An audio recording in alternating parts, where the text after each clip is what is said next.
Good evening and welcome to this special seminar presented by the Canadian Anti-Semitism Education Foundation, the Clarion Project, the Institute for Global Studies in Anti-Semitism and Policy, and Muslims Facing Tomorrow. Our program this evening is entitled Foreign Funding of Universities, Undermining Democracy and Spreading Antisemitism, and is supported by our friends and colleagues at Canadians for Charter Rights and Freedoms, the Atlanta Jewish Coalition, Doctors Against Racism and Antisemitism, the Lawfare Project, Combat Antisemitism, and the Canadian Coalition Against Terrorism. We thank our support organizations and all of you for joining us. What the presenting and supporting organizations have in common is a desire to stop anti-democratic influences on our campuses across North America, influences that are felt in the biased teaching by some academics, the hiring and promoting and other policies in some specific departments, the anti-Western curricula that purports to be about social justice, and the very trend in devaluating Western cultures, values, history, and the contributions of Western, read European, American, Canadian, Judeo-Christian contributions to society. Such distortions are actually disinformation campaigns that deny historical truths, invalidate other academics, shut down the expression of certain viewpoints, intimidate some students, and even have led to punishing behaviors by the foreign-funded parties. But more importantly, some of the funding is tied to organizations and causes that support terror, regimes that are opposed to the rule of law and democracy, and to organizations and individuals that spew Jew hatred. The Canadian Anti-Semitism Education Foundation is a registered Canadian charity that for over 20 years has been shining a light on increasing anti-Semitism in its many guises and has been educating Canadians about the history and legal rights of the Jews to the land of Israel, while also defending freedom of expression and the rights of other persecuted minorities. ISGAP is a global organization dedicated to scholarly research into the origins, processes, and manifestations of global anti-Semitism and other forms of prejudice, including various forms of racism, as they relate to policy in an age of globalism. The Clarion Project is a nonprofit organization dedicated to exposing extremist groups and individuals which pose a threat to the security of North America. Muslims Facing Tomorrow is a Canadian nonprofit organization that exists to reclaim Islam for the purpose of securing peace for all people and exposing extremism, fanaticism, and violence in the name of religion. This includes advancing the principle of individual rights and freedoms among Muslims and encouraging Muslims to embrace ideas of openness, equality, and equal respect for all people and faiths and freedom of speech. It gives me great pleasure to introduce our moderator, Raheel Raza, a world-renowned human rights activist, a journalist, and founding president of Muslims Facing Tomorrow, and co-founder of Canadian Citizens for Charter Rights and Freedoms, and a board member of Rebel Media. Born in Pakistan, Raheel loudly defends her adopted home, Canada, from the Islamists who operate to undermine our freedoms here and abroad. She features in the film Covert Cash, which I hope you all watched in advance. Raheel, welcome. Thank you. Thank you so much, Andrea. I will begin right away by introducing our distinguished panel. Ryan Morrow is Clarion Project's National Security Analyst, Shulman Fellow, and Director of Clarion Intelligence Network. A professor of Homeland Security, Counterterrorism, and Political Science, Ryan is a consultant to government agencies and policymakers and leads a team of OSINT researchers who provide evidence on extremist groups and individuals to federal and state law enforcement agencies. Ryan has made over 1,000 appearances on international radio and TV programs from both the political left and right, including frequent segments on Fox News Channel, Al Hurra, CCTV, Voice of America, Wall Street Journal Live, and more. He's been widely published and quoted in outlets like the New York Times, the Washington Post, USA Today, The Hill, Roll Call, and Daily Caller. Dr. Charles Asher Small is the founder and executive director of the Institute for the Study of Global Antisemitism and Policy, and a research scholar at St. Anthony's College, Oxford University. Dr. Small is a prominent scholar and public speaker specializing in the fields of contemporary anti-Semitism, including the delegitimization of Israel and notions of Jewish peoplehood, social and cultural theory, globalization and national identity, social movements, political Islam, racism, including anti-Semitism. Charles has convened groundbreaking academic seminar series in the emerging field of contemporary anti-Semitism studies at many distinguished institutions. He is the author of books and articles, including the 6-volume Global Anti-Semitism, A Crisis of Modernity. Michael Bass, CPA, is an ex-South African Canadian CPA and investigative accountant. He has held several senior financial positions with large Canadian and US companies, including Director of Finance, Kroll Canada, and Head of Worldwide SOX Compliance for Kroll Inc., New York. Michael has been involved in numerous financial investigative assignments with Kroll Inc. and other unrelated corporations and people. He was previously Senior Research Fellow, now collaborating with ISCAP, researching and reporting on the foreign funding of US colleges from 1982 to 2019. The foreign funding findings were presented to the DOJ in DC in July 2019, and subsequent follow-up investigative reports were recently published. Previously, he was a board member and treasurer for CFTRL in Toronto, Ontario. Ryan, let's begin with you. Can you tell us a little about Covert Cash and how the film came to be made? Sure. So Covert Cash is Clarion Project's new documentary that's available on YouTube and has now been seen by millions of people. And it's all about this topic of foreign financing of American universities and colleges. And if it's happening in the United States, you better believe it's happening in Canada and other schools around the world. And basically what sparked it was a research project that Alex Van Ness, one of our analysts, and I did together, where we went through the declared foreign donations to US universities and colleges. And I emphasize declared, the tiny portion that academia felt that they were comfortable declaring, even though by law they're supposed to declare everything above $250,000. And when we were running through the numbers, as pessimistic as we are, we were shocked by what we found, the sheer number of billions of dollars coming in from foreign countries. Roughly 1/3 of what was declared came from countries like China, Russia, Qatar, Saudi Arabia, Turkey, and other places like that, even like Venezuela and Syria. And this money was coming in and there was no explanation of why. So even when they do obey the law, what we found is that, well, we still don't know what the money's going towards, so we just know that the transaction happened. And the Department of Education has done some investigating into this, which has, of course, caused the schools to realize that they're not above the law, and so they've been disclosing more and more donations since.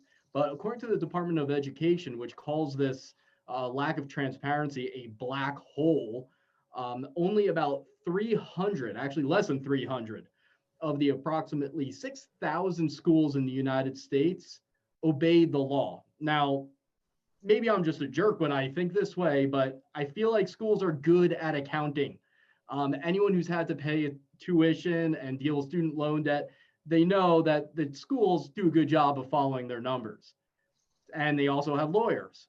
So why didn't they disclose the entirety of these amounts? What is it that they're hiding? Is it just sheer arrogance, or is there something more nefarious? And we don't know what all that money is about, because it's just too much to go through to try to find. But even just with a minor investment of time into trying to find out what the purpose of these transactions is, there were just frightening things that were found out.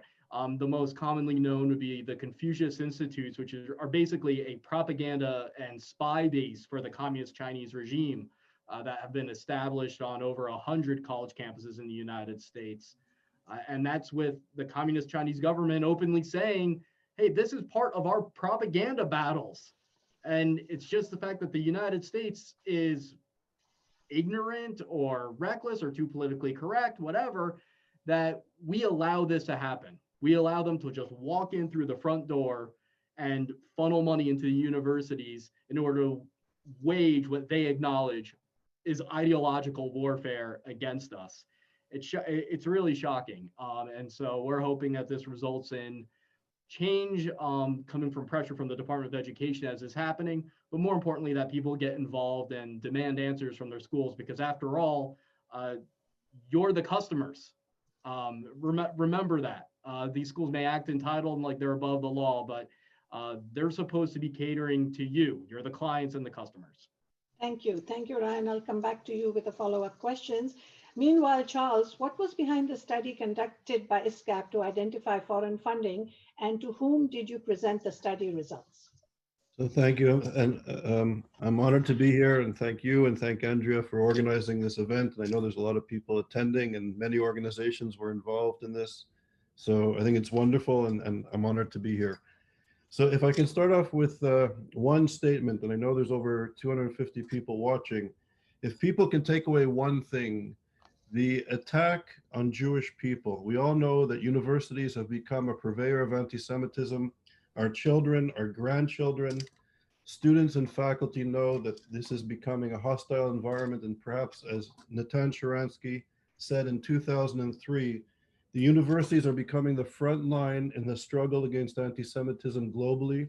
He said this to Prime Minister Ariel Sharon when he returned from American and Canadian universities in 2003, that this is the most important battleground. So the question is, why is anti-Semitism so pervasive in universities, in the classroom, intellectually, and also on the campuses and the atmosphere, the politics, and among the student body? And it's largely, in my view, the source of this is funding from the Muslim Brotherhood. The Muslim Brotherhood is a reactionary social movement, and if anybody's concerned about anti-Semitism, please familiarize yourself with this reactionary social movement that started in Egypt roughly 100 years ago, that fused a very narrow reactionary view of Islam with European anti-Semitism. They took the protocols of the Elders of Zion and even Nazi ideology and fused it into this movement that calls for the elimination of anybody that's different than this very narrow view of Islam. So we should become familiar with it. So the Muslim Brotherhood, led by Yosef Qaradawi repeatedly says that the true believer needs to complete the work of Hitler.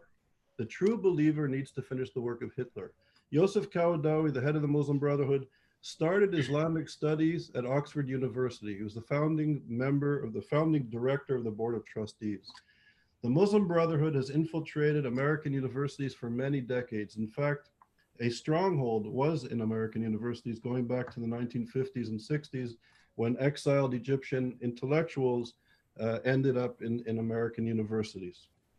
So this is the cause of anti-Semitism to a large extent.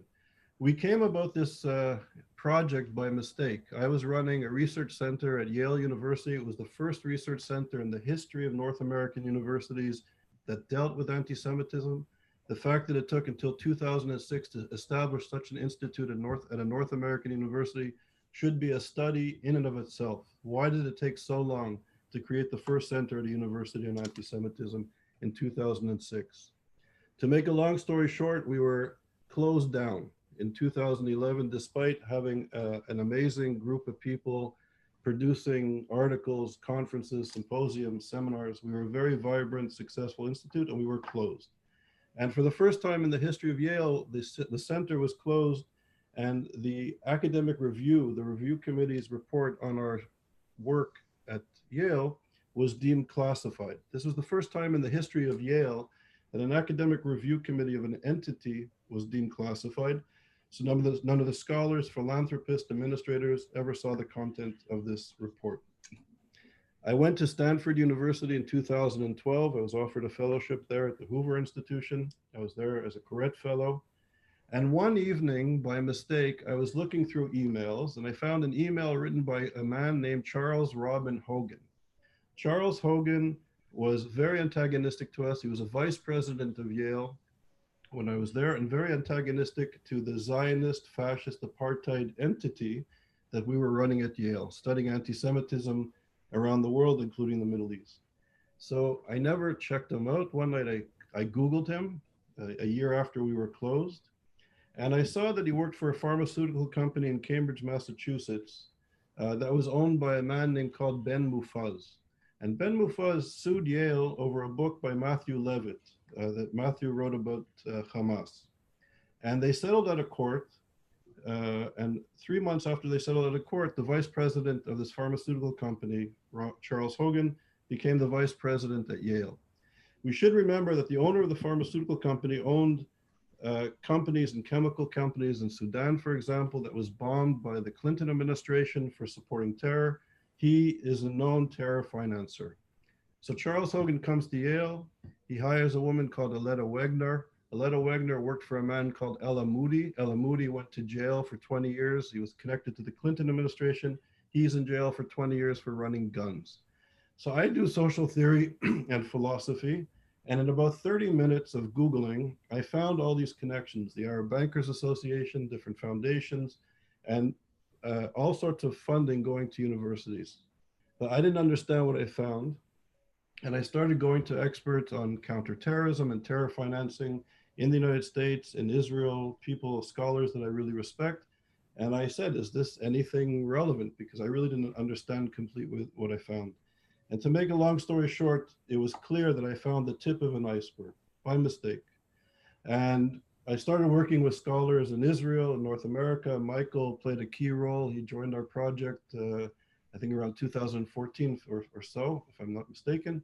And Michael, with his expertise, started looking at research for the first time. This was the first time that anybody started looking at these connections within university funding. And Michael's amazing work, he discovered for the first time approximately $3 billion in undocumented funding. That's fantastic. Thank and you. I'll just for 30 more seconds. We took this research for several years. I was knocking on doors in Washington, and eventually people in the Department of Justice took our research seriously. We presented our research. Michael was with me in July of 2019 at the Department of Justice. The Secretary of State was there, the head of the FBI, Homeland Security, the head of the Department of Education. And for the first time, we presented our findings. And this was July 2019. In November 2019, the government decided, with some of the people that I've been meeting with, decided to launch a federal investigation. And as Ryan was saying, this is why, for the first time, more than 90 universities have disclosed their funding for the first time in the last several months because of the federal investigation. The preliminary report, which was launched 2 weeks ago in Washington, I was there at the Department of Education, they are now up to $6.8 billion. And from my contacts, people that I've been working with to write the report, and the next report, which will be out in about 5 months, we're going to find, I understand, this is from my sources, there'll be approximately $18 billion of funding coming from foreign funding, and the predominant amount of it coming from the Middle East is from Qatar, from the Muslim Brotherhood. And they are closing down research centers, and they're promoting through soft power anti-Semitism, anti-Zionism, and also other forms of anti-democratic values.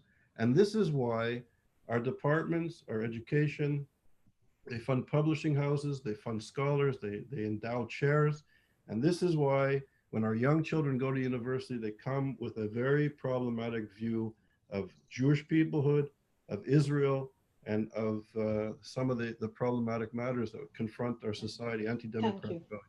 Thank you, Charles. That's fascinating, and we'll have to come back to you to hear more. But in the meantime, Michael, I wanted to ask you if such an investigation has been conducted also in Canada, and what do you know about it? Thanks, Raheel. The short answer to that is no, there hasn't been such an investigation. And the main reason, I'll make this fairly brief, is that unlike the US, where the Higher Education Act mandates the reporting of all funds coming in from foreign nations over 250,000, Canada does not have any such requirement.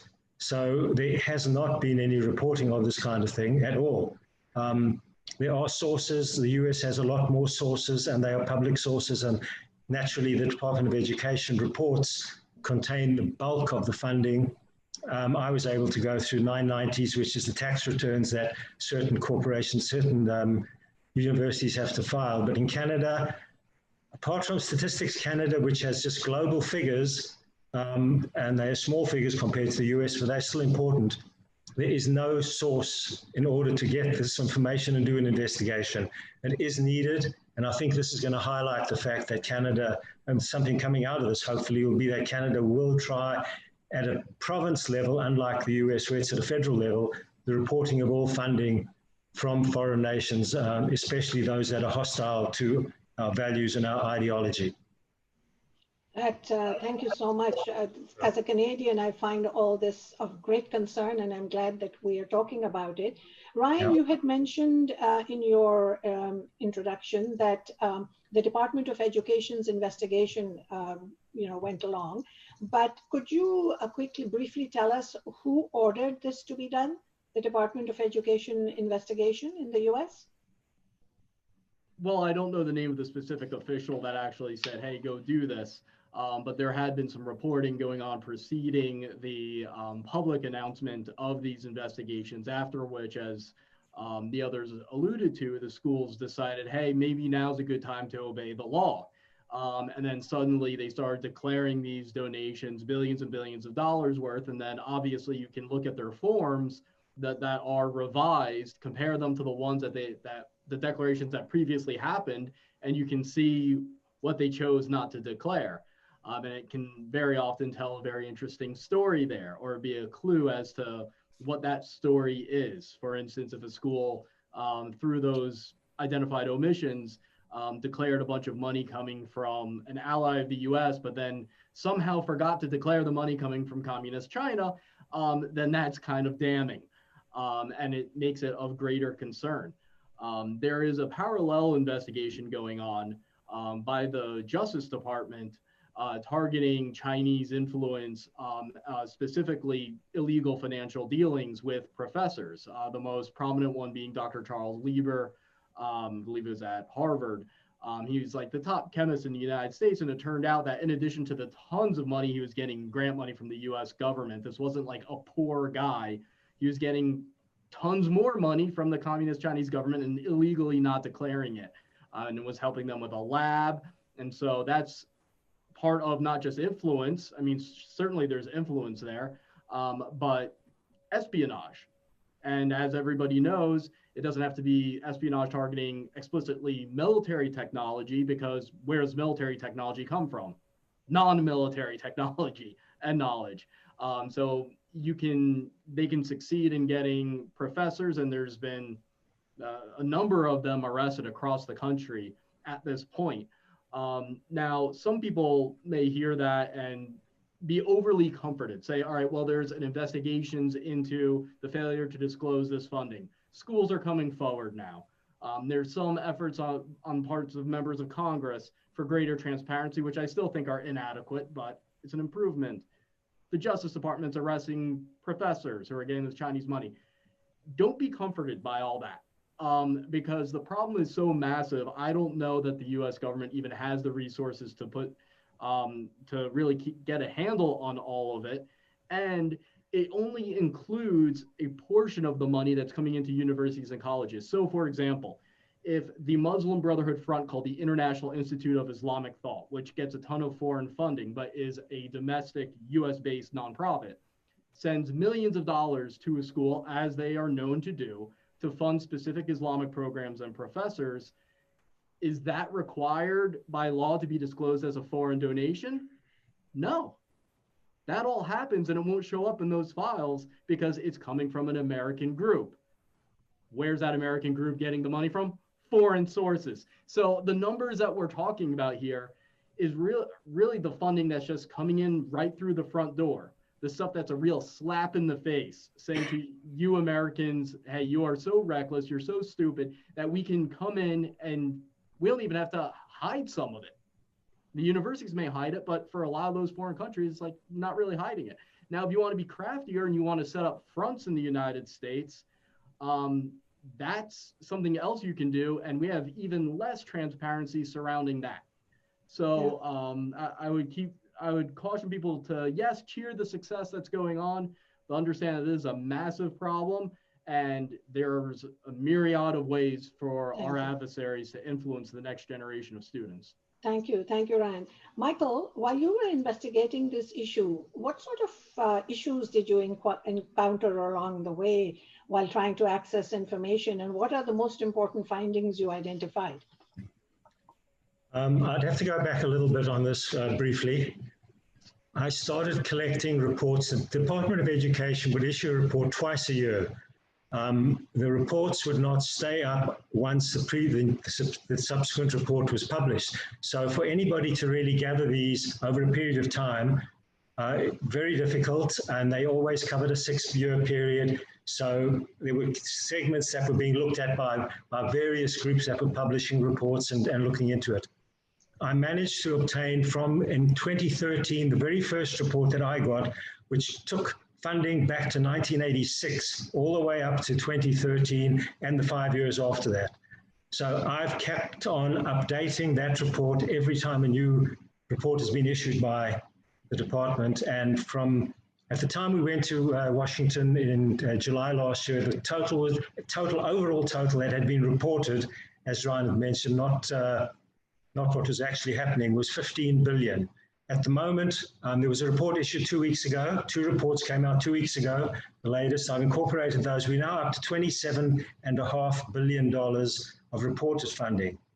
The difficulty, as I said, was actually getting those reports. According to a Senate report I saw recently looking into the Confucius Institutes, the Department of Education does not keep electronic records beyond or prior to the current 6 years, which just boggles my mind. I was able to put together something that covers 36 years or so, and the department themselves don't have that. So once I was able to get that, I was able to show, we looked particularly at Qatar and the Doha Education City, which has been reported by a number of people, a major source of funding coming into the US. Focused on those, and just a brief look at the numbers over a period of 12, 13 years since they started showed huge gaps of reporting. And these are contracts that are entered into by the colleges where they were getting annual amounts, regular annual amounts, every single one of them. And yet looking at it on the screen, you would see 5 or 6 years where not a single dollar was reported by some of these colleges. I then got the opposite side, the 990s that the universities are filing, which are all coming to audited statements, and these are real numbers. Looking at those, comparing to what was shown by them to the Department of Education, it was about a $3 billion just for these education facilities, $3 billion shortfall. Just one thing I would say, the hardest thing in getting information, oversight, there was no oversight or checking or controls of what was being reported, just being recorded and published by the department, that whatever they were getting, they were published. Nobody was checking, nobody was looking. And I think that's another thing that even though they've adjusted as of this month, their reporting needs to be looked at. Thank you. Charles, you had mentioned that anti-Semitism is a byproduct of foreign funding. Can you tell us if this is part of the funders' intent? Is this that they are putting in this funding specifically to promote anti-Semitism? And what do you think we can do to counter this? Right. So I think on the one level, there's definitely a strong correlation between the soft power of the Muslim Brotherhood. There's a lot of cash that they have, and it's definitely influencing Middle East studies and now other mainstream sort of social sciences. The philosophical and political moment has been influenced, I think, by the soft power significantly. And then I think at the intellectual level, I don't want to get too abstract, you have people like Michel Foucault and Edward Said, who are very important intellectuals. And they, in the late 1970s, when they were in Paris, they were spending time with people from the Iranian revolutionary movement at the time in France when they were in exile. And Said and Foucault saw the Iranian Revolution as something that would be akin for the Islamic world as what Enlightenment and the French Revolution was to the European and Western worlds. So they were touting this among intellectuals. They were anti-American, and they were going to bring Enlightenment to the Islamic world.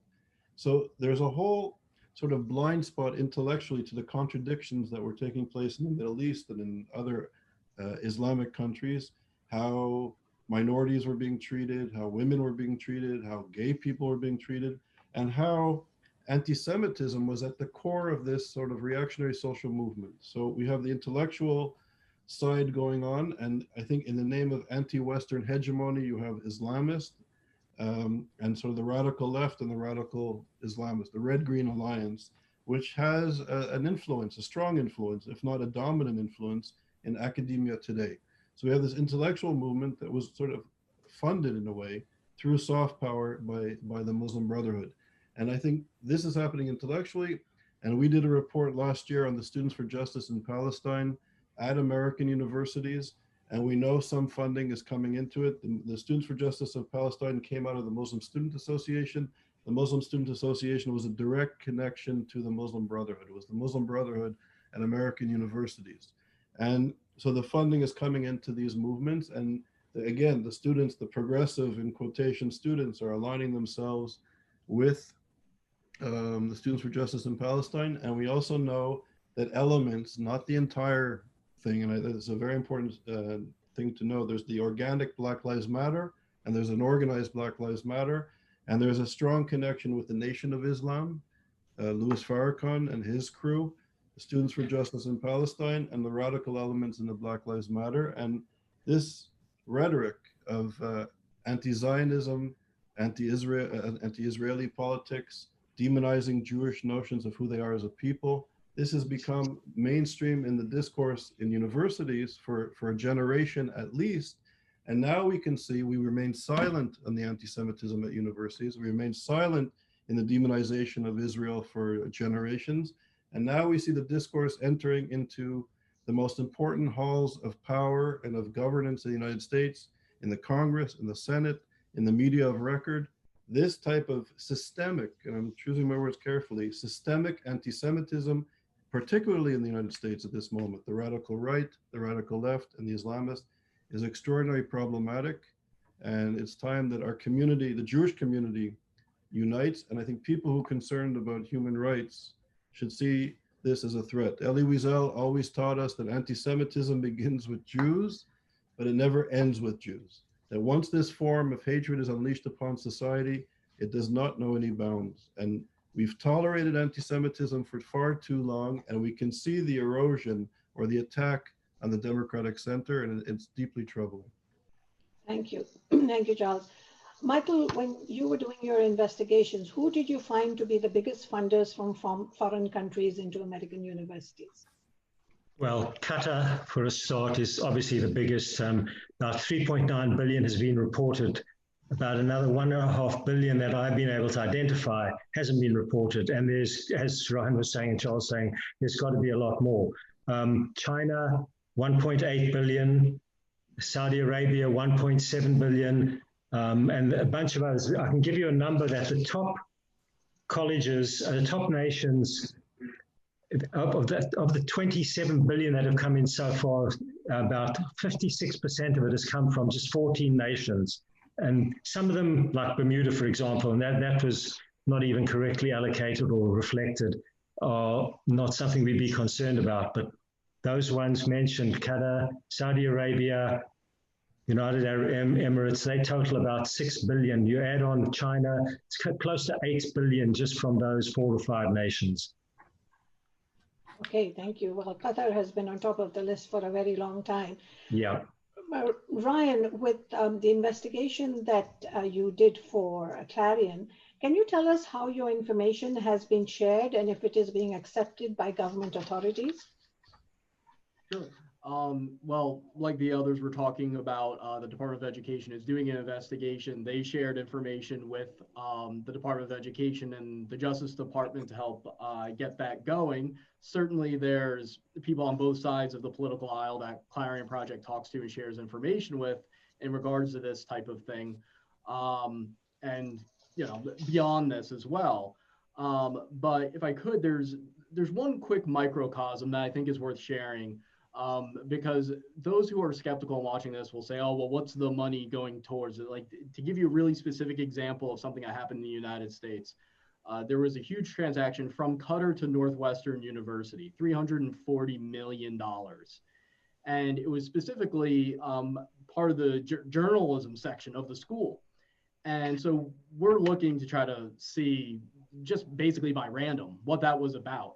And what we found from the public statements of the school, and also, you know, who sent the money over in Qatar, is that it was actually a program to essentially hire the school's journalism section to expand Al Jazeera, the premier anti-American, anti-Semitic propaganda station in the world. And everybody knows that, especially if you're receiving $340 million to work with them. I would assume you at least know that. And it's really, at least morally, I think, treasonous. Legally, it may not be, but morally, it's treasonous. There is a conscious decision there to take money and in exchange jeopardize the United States as well as your students who you are sending to help expand Al Jazeera. Now, it gets even worse because there was a controversy in September 2019 where the president of Northwestern University had to actually condemn one of his own professors, Justin Martin, because on the anniversary of 9/11, he decided it was a good idea to tweet anti-American things. Specifically, here's what he tweeted: "Happy 9/11. More than 8,441 civilians died in Yemen this year, helped by U.S. arms dealt to Saudi Arabia and the UAE. The U.S. is complicit in far more terror than it has ever suffered." I mean, the implication there is essentially that the U.S. got what it deserved on 9/11. Horrific statement. And so we looked into his background, and by looking at his bio, what we found is that he had gotten 2 huge grants totaling over $1.3 million from the Qatar Foundation, a terrorism-linked, essentially a Muslim Brotherhood front entity in Qatar. So this radical professor gets $1.3 million in 2 grants since 2014 from this terror-tied entity, and the students who are basically paying to attend his class, the parents who are paying, had no idea that the product they were getting was tainted by radical Islamic money. And neither of those grants were reported as foreign transactions. And that, again, is what we found just by putting a little bit of time, kind of randomly looking into some of these transactions. Imagine if you had dozens or hundreds of people looking at the foreign financing in their communities and saying, it's my patriotic obligation to at least contact the school and say, what was this transaction about? And I think the results would be absolutely startling if people did that. So following up on this Northwestern Qatar Al Jazeera connection, Charles, can you tell us something about the story of Qatar suing the Texas Attorney General? I'm not, I know about the case, but I'm not an expert at the case. I know that Qatar gave almost $1 billion, Michael discovered this actually, almost $1 billion to Texas A&M of all places. And what's interesting, Texas A&M as a university has strong research connections to the Los Alamos Military Research Center. So it's an interesting place to invest $1 billion. But I would also like to follow up on what Ryan was saying. I think in a sense, the courting of the Muslim Brotherhood by, particularly in the United States at this point, I think there's even more awareness and concern in Europe. I don't think the level of consciousness has reached a certain critical point in the United States. This is still going on sort of quietly. But we have to remember that the relationship of the Muslim Brotherhood in the United States is deep. Its key intellectuals were refugees here. President Morsi, of all people, was a professor in California before he became the president of Egypt. So we have to scratch our heads a little bit. How can this happen? The previous American government, the Obama administration, were very instrumental in helping to bring about the elections in Egypt, and they helped to prop up, I would say, and organize the Muslim Brotherhood in the elections. The engagement with Iran, although it's a Shiite country, its intellectual and ideological roots of the Iranian revolutionary regime is connected to the Sunni Muslim Brotherhood. There is a common ideological foundation in both, and they pay homage to each other, by the way. So I think we have a serious problem, not just in the universities, but in our society. The CARE and other organizations, lobby organizations that are very close and very active in Washington and other important institutions. I think we need to take a step back and understand that these relations are significant throughout our society, throughout institutions of power. And if we care about democratic principles, if we care about the idea, whether you're Democrat or Republican, Canadian or American, if you believe, for example, that every citizen ought to be equal under one legal system, that a woman shouldn't be subjugated, that gay people shouldn't be killed, that minorities have the same rights as the majority, that the incitement to exterminate Jews is a problem, then I think we really need to expose, and I would argue ban, the Muslim Brotherhood in the United States of America. It's a terror supporting organization. It not only destabilizing the United States, but we can see what happened in Syria, the genocide in Syria, and 15 or at least 15 million refugees flooding into different parts of the world to Turkey, destabilizing and awakening sort of a reactionary nationalism in Europe. We have to take a step back and, remember Elie Wiesel's words. I don't think people cared when they were demonizing Israel and the Jewish people, but now we have a global problem. And I think our leaders, our intellectual leaders, our policy leaders, our government officials really need to look at this and see this terror-inspiring, hate-filled, anti-democratic, anti-human rights movement as a real problem in our midst, and we should not tolerate the intolerable. So we know that this funding is negatively influencing and endangering our democracy, whether from foreign corporations or governments.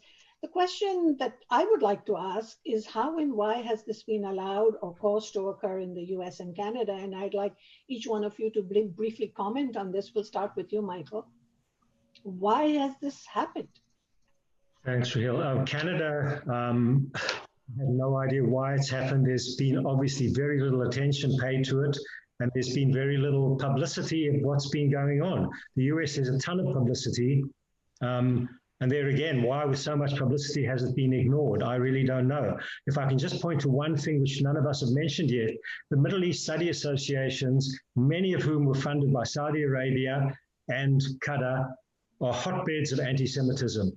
The signatures to the boycotts of Israel, 542 professors have signed. There were 1,022 anti-Semitic incidents at those colleges that have Middle East study associations.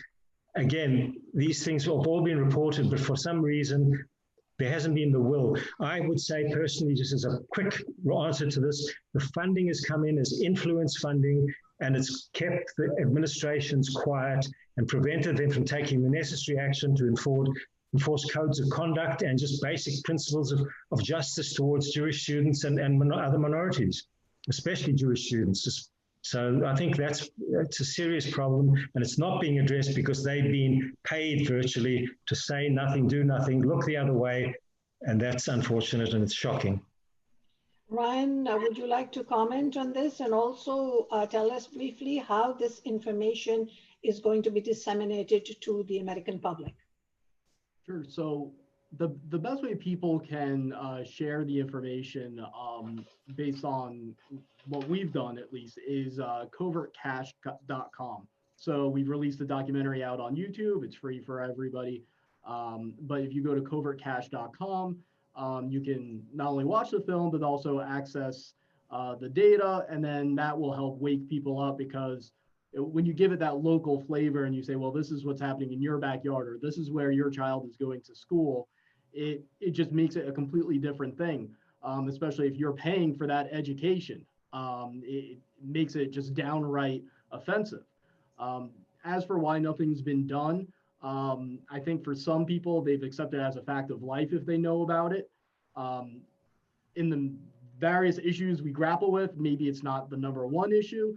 I think an additional factor is that media coverage and the political dialogue in the United States is focused on conflict, what makes people the most angry.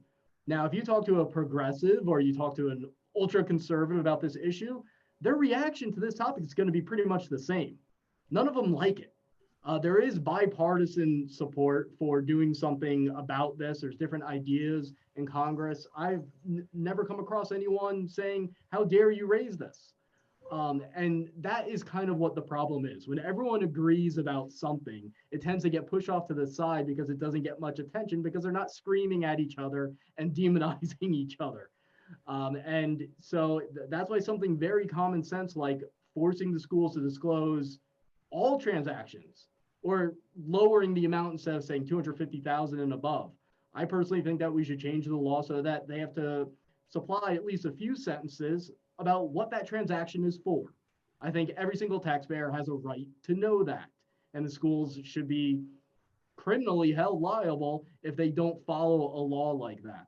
And then there's various other ideas, but it seems very often that the most common sense measures to our problems are the ones that get bypassed.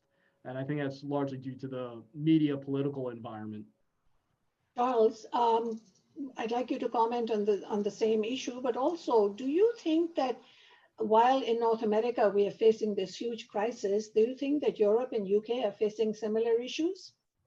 Yeah, they certainly are. However, I think, recently there's been movement. I think the European Union, there's been banning of Hezbollah. I think there is more of an awareness, in a sense, Italy, Germany, France, they've been on the front line. I think the war against democracy in Europe is more pronounced and more stark.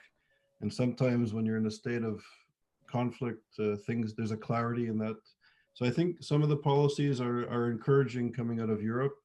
I think Britain is lagging behind, and I think North America is way behind on these issues. But and it's also interesting. I think there's a shift, and I believe the shift is significant in some of the Sunni countries, in Bahrain and the United Arab Emirates. I believe in Saudi Arabia as well, and in other Sunni countries.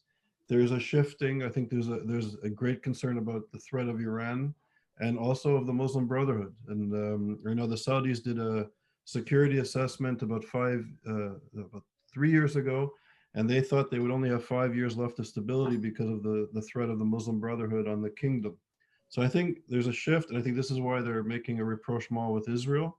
And I think there's an awareness emerging in Europe, but I think in North America we're lagging behind in this. And I'm concerned that the new president of the United States will sort of echo some of the old policies that got us into a mess previously. So I hope there's an awareness on these issues. But I think things are a little bit more advanced in some ways in other parts of the world of the struggle and its importance. You mean in North America? I think North America is lagging behind. I don't think there's an awareness on anti-Semitism and on the threat of radical Islam in our society. I think people still perceive this as sort of far away, but it's in our midst. So all three of you are working through your personal interest, and of course with organizations that have done massive amount of research on this, investigative reporting, all the data that you've collected. If organizations like the three of yours got together to establish policy in both, Canada especially, to get the information and demand accountability from universities for any or all foreign funding, how do you think that would pan out? Michael, let's begin with you. It's going to be an issue in Canada. I've already seen a report by CSIS today where they talk about the issues more so from the influence of Chinese theft and whatever else is going on. And they mention that Canada has shown very little interest in dealing with it. The US, it is being dealt with. So I don't know what's going to happen in Canada. The US, according to DOJ report that came out yesterday as well, says they feel they've done tremendously well in countering these things, not necessarily anti-Semitism. They're looking at more the impact of theft and fraud and things like that. So I think it's going to be a pretty hard task and an uphill battle to get some action. Yes, but what can the action be in terms of people who are watching this webinar? What can ordinary people do? I think the awareness is very important and speaking out. Nobody at our level is going to get anything done. It's going to be done by organizations, by governments, people above us, and they have to be made aware of everybody's concerns and what is going on. I don't know if they care or if they know, but they need to know and they need to be made aware and do something about it. Easier said than done, I know. Ryan, have you had any pushback in terms of this investigation? Have there been roadblocks put in your way? There have been a lack of responses from the schools, that's for sure, which is to be expected. There hasn't been any negative blowback that we face because, again, this is not controversial, it's common sense. It's one of those things that people can unite around and say that this just shouldn't be going on. The recommendation I would have for people is if you have no time, then at least just share Covert Cash on social media. That does make a big difference because you never know if someone who has an FBI relative sees it and then what that leads to down the line.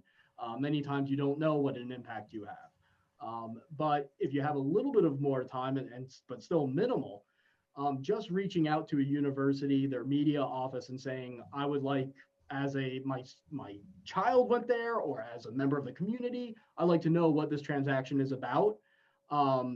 And then getting no answer or getting an answer is a success either way. Looking at the bios of professors that are teaching the classes that your children are taking, and seeing if they've gotten any grant money, sometimes they'll actually say it on their resume, they've gotten foreign money from a certain place, like the one professor I mentioned. And as you find that out, you can send that information to us. And it doesn't have to be a national story to be very successful. Sometimes just having that local story, in some ways, is even has greater pressure. And so I think that there are many opportunities for successes to be had with a minimal investment in time. It's just a matter of people caring enough to say, you know what, this week I'm going to spend an hour doing this. And if you have an hour to spare, you might make a major discovery.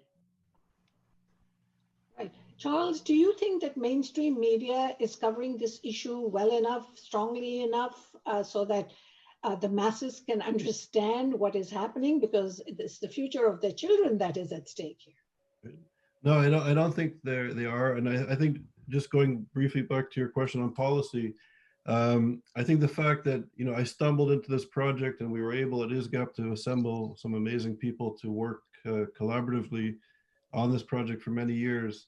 And we were able to knock on doors, and our research, Michael and many scholars from around the world put together, I know our research played a key role in launching a federal investigation, and I think that will shift policy. So I think through research or through advocacy and raising awareness through film and communication, we can actually make a difference. And we live in a democracy, and I think there are avenues to pursue, and we ought to pursue, and we ought to get more people in our communities engaged. So there is a way to change policy. And what we're doing at ISGAP is we're bringing scholars from around the world. We're actually launching a seminar series in 2 weeks in Arabic and also in Spanish, but the Arabic seminar series with simultaneous translation will be fascinating. Leading Arab-speaking intellectuals and scholars are coming together to deal with anti-Semitism and the threat of political Islam. So we raise awareness. We have other scholars who are continuing our research on follow the money in North America and in Europe. And I think our project actually has, people are beginning to replicate it in other parts of the world. So perhaps, we made a small dent in the United States, and maybe now other people around the world will start to look at funding universities. And if people want to access the ISGAP report, is it on the website? Yes, it's on our homepage at www.isgap.org. Okay, I'd like to give each one of you 1 minute to wrap up about everything that we've talked about. Michael? Yeah, it's an uphill battle. It's a major area of concern right now. There are some positive signs I'm seeing coming more from the administration of government administrations than the university administrators who turn their backs on these things. But we can only do our best and try and keep, as everybody has said, to get the awareness out there, to speak up and to read these things. If the MSM is not putting it out, everybody else has to do their job to get this done. Ryan? Sure, I would just echo the previous calls for people to get involved, know that you can make a difference with a minimal investment of time. You don't have to be an expert or have any special skill. We just need more hands, honestly. If you have an hour to spare, I know that it would be tremendously helpful for all of us. And then you can also get more involved by doing things like signing up for the Clarion Project newsletter, because we are doing screenings and events and stuff that we'd love the audience to get involved in. If you like the film and you want to help educate other people. And really, as much as it's easy to become pessimistic about a lot of this stuff because it's so frightening. It's 20 hours. But I must say that over the past year or so, I've gotten on this issue much more optimistic because progress that I really never thought would happen has happened. Awareness nationally that I never thought would happen is now happening. So I think the trend is in our favor. Okay. Charles, any last words?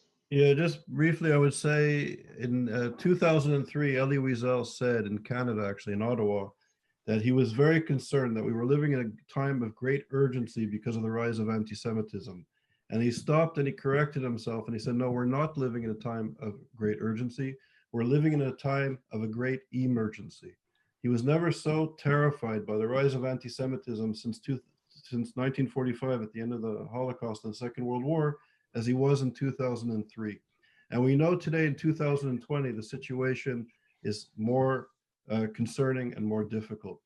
And I think it's time that our community, the Jewish, I'm appealing now to the Jewish community, the philanthropists in the community, the intellectuals in the community, the policymakers in the community, it's time where all hands are on deck.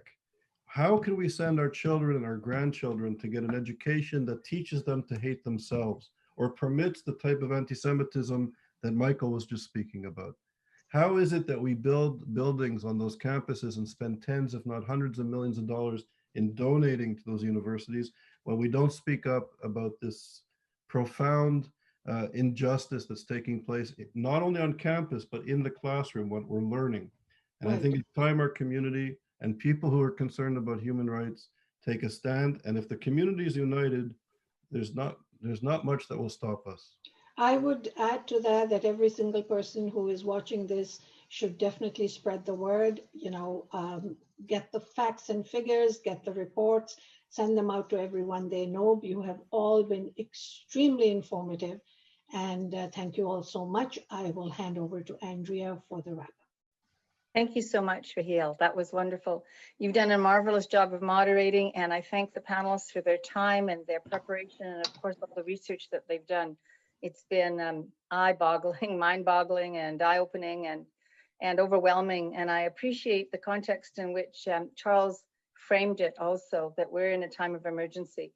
I think it's hard to say that. People don't want to be frightened, and they say, you're exaggerating, you're overplaying it. I'm so glad that he has said it with his knowledge and his background, because I'd like to say to the people who are listening that we are wanting your help, that if you want to volunteer, if you want to act on things that have been said, whether it's to get an idea from Ryan as how to spend an hour doing research or doing advocacy, we will try to facilitate that. So if you get in touch with CAEF, I'm Andrea, ANDRIA @CAEF.ca. I'll ensure that we coordinate some action with the other partners that have put this together. So thank you everybody for your hard work and for bringing this forward. It's very important. Thanks, Andrew. Thanks to you. Thanks, Thank everyone. you all very much. Thanks, Raheel. Have a nice evening and be safe. Thank you. You too. Bye. Thank you. Bye now.